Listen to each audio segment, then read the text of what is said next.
대한민국 국토의 11.8%에 불과한 수도권. 이 좁은 땅에 인구의 절반이 몰려 살고 나라를 이끄는 100대 기업의 심장부도 자리 잡고 있습니다. 서울과 경기가 만들어내는 생산량이 나라 전체의 절반을 집어삼킨 시대. 극단적인 쏠림의 지도를 바꾸기 위해 국가 차원의 대수술이 시작됐습니다. 전국을 5개의 경제축과 3개의 특별 권역으로 재구성하는 이른바 5극 3특 전략. 핵심은 지역 스스로 성장할 수 있는 구조를 만드는 겁니다. 국정 운영의 순위를 하나부터 10까지 모두 재조정하고 정부가 지닌 자원과 역량을 완전히 재배치하여 대한민국의 성장 지도를 다시 그려내겠다는 야심찬 시도입니다. 생활권과 경제권을 하나로 묶어 산업과 복지, 교통망을 함께 설계하겠다는 구상. 논의는 연초부터 뜨겁습니다. 대전과 충남을 시작으로 광주, 전남, 대구, 경북에서도 통합 논의에 불이 붙으며 대한민국의 지도를 다시 그리고 있습니다. 정부는 내친 김에 파격적인 지원 카드도 꺼내들었습니다. 정부는 통합특별시에 각각 연간 최대 5조 원, 4년간 최대 20조 원 수준의 파격적인 재정 지원 방안을 마련하겠습니다. 변화는 행정과 산업에만 머물지 않습니다. 지역 성장의 핵심 엔진은 결국 인재라는 인식 아래 대학 교육이 먼저 주목받기 시작했습니다. 거점 국립대의 역량을 획기적으로 높이겠다는 이른바 서울대 10개 만들기입니다. 지역 대학이 우수 인재를 키워 지역 기업에 공급하는 선순환 구조를 만들겠다는 청사진에 의견이 모였습니다. 지역의 국립대학이나 사립대, 전문대까지 함께 살려야 되겠다. 이런 정부의 강력한 의지의 표현이기도 하고 국가 균형 성장을 위한 아주 중요한 마중물 역할을 해야 할 것입니다. 취업의 난방 한계선이 판교다, 평택이다 이런 말이 나올 정도로 수도권의 대학을 나온 사람들이 지역기업에 취업을 하지 않기 때문에 지역대학이 지역기업의 우수 인재를 양성해서 공급하지 않으면 지역기업마저도 지역을 떠나게 됩니다. 하지만 가장 중요한 마지막 퍼즐이 빠져 있습니다. 내 아이를 믿고 맡길 학교가 있는가? 이 질문에 답하지 못한다면 젊은 인재들은 언제든 다시 짐을 쌀 준비가 되어 있습니다.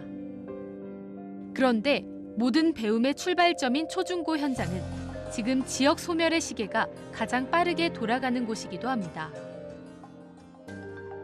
이 위기를 기회로 바꿀 실마리는 없을까?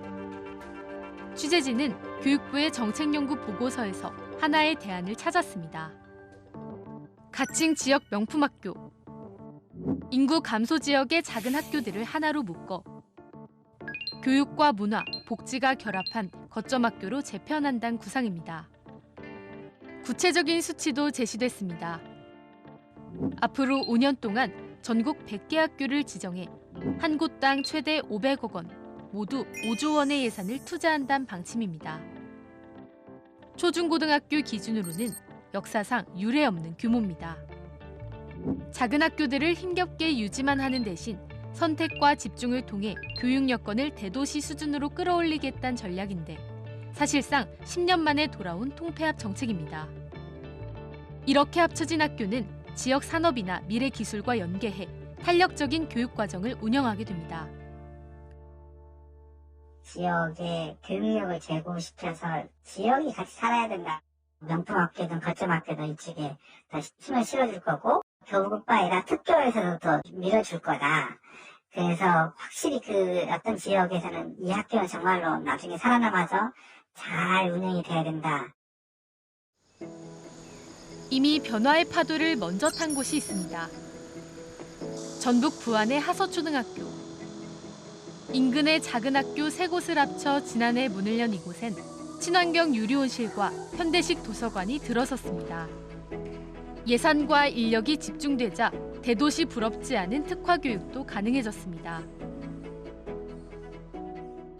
편해져서 일단 엄청 좋아요. 넓어지고 편의시설도 늘어나서. 강당도 엄청 넓어져서 행사나 약간 체육활동할 때 편해져서 좋아요. 도서관이 원래 엄청 좁았는데 엄청 이렇게 넓어져서 엄청 도서 이용을 편하게 할 수 있어서 좋아요. 한 학년에 서너 명, 때로는 혼자 수업을 들어오던 아이들에게 비로소 새로운 사회가 생겼습니다.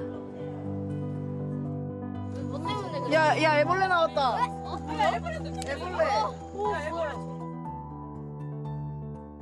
반에 무슨 일이 생기면 여러 친구들이 의견을 내가면서 얘기할 수 있었던 적이 좋았던 것 같아요.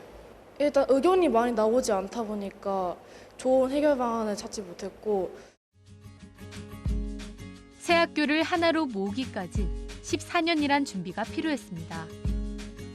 학부모와 지역 주민, 동창회까지 발로 뛰며 설득했고, 아이들의 심리적 문턱을 낮추기 위해 주기적인 합동 캠프와 체험학습을 열었습니다. 학교마다 다른 여건과 문화를 맞추기 위해 교사들은 머리를 맞대고 새로운 교육을 설계했습니다. 일반적인 흑수 통합하고는 다른 케이스였어요. 새 학교가 1:1 통합이라는 그 목적 하에 이루어졌기 때문에 각 학교의 그 구성원들이나 학부모들이나 뭐 동창위원들 이런 분들의 모든 합의가 이루어져야만 가능했었거든요. 그렇기 때문에 이 설득 과정도 오래 걸렸고 부지 선정의 문제도 시간이 좀 많이 걸렸어요.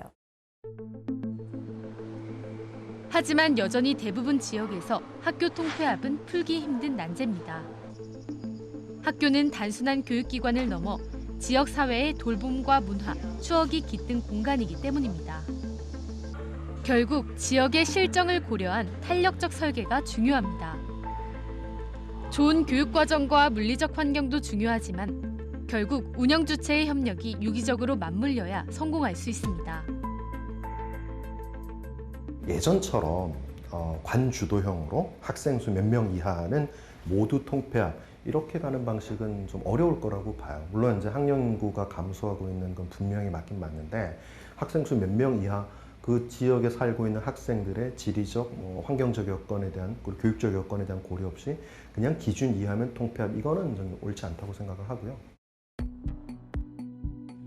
수백억 원의 명품 학교가 생겨날 때 거점에서 멀리 떨어진 오지의 소외감이 깊어질 수 있다는 점도 고려해야 합니다. 무엇보다 지금의 선택이 미래에 어떤 변화로 이어질지 더 긴 안목으로 구체적인 비전을 지역사회에 제시할 필요가 있습니다. 과거처럼 어떤 폐교 위기나 상황이 된 학교만 대상으로 하는 게 아니라 이제 앞으로 5년, 10년, 15년을 내다보고 그럴 그 가능성이 있는 지역이나 학교라고 하면은 같이 테이블에 올려놓고 미래 추계에 대한 분석 자료까지 함께해서 그렇게 해서 이제 논의를 해야 되는 거죠. 국가의 지도를 다시 그리는 일은 결국 학교의 지도를 바꾸는 일과 맞닿아 있습니다. 이제 학교는 사라져가는 마을의 마지막 상징이 아니라 지역의 미래를 설계하는 가장 단단한 기반이 돼야 합니다. 10년 만에 다시 움직이기 시작한 통폐합의 시계. 그 방향이 단순히 숫자를 줄이는 것이 아니라 우리 아이들의 건강한 성장으로 이어질 수 있을지. 이제 선택의 시간입니다.